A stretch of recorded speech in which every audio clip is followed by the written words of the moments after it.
Le Coscantal est un plateau calcaire, une entité géologique sur laquelle pousse une végétation particulière qui abrite une faune adaptée à cet écosystème. Les intérêts floraux et faunistiques ont conduit à un classement en zone Natura 2000 de quelques secteurs du plateau. Nous avons suivi deux naturalistes qui, depuis quelques semaines, font un inventaire des espèces. Audrey Poujol et Nicolas Queissiol se rendent régulièrement sur le plateau. Nicolas est un spécialiste des arbres, Audrey est plutôt entomologiste. Pendant des semaines, ils vont recenser ces chênes centenaires, une longévité exceptionnelle liée à une cohabitation du monde agricole et végétal.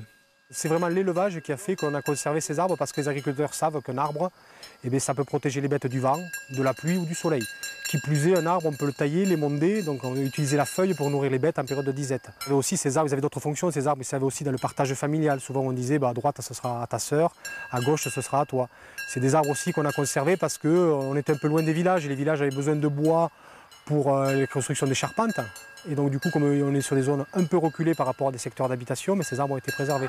Il y a une foultitude de raisons qui font que, mais la raison principale, ça reste vraiment l'élevage.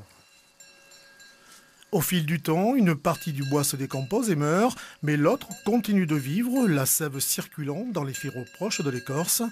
Le bois mort sert de nourriture à des insectes saproxylophages qui ne vivent exclusivement que sur ces arbres, des populations qui sont aussi recensées par les naturalistes. Ces animaux sont difficiles à voir à l'âge adulte. Les entomologistes connaissent leur existence à travers la présence des larves. Les larves, en fait, vivent à l'intérieur des arbres.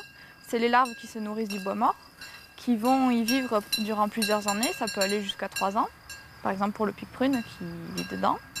Après, l'adulte sortira pour se reproduire et pondra ses œufs à l'intérieur des cavités. Quand on a des insectes saproxyliques dans un arbre, ça ne met pas en cause la survie de l'arbre parce qu'il s'attaque au-dedans. On peut avoir une colonne creuse dans un arbre et il se portera très bien pour continuer à croître. En tout, 5 coléoptères de ce type ont été recensés sur le Coscantal.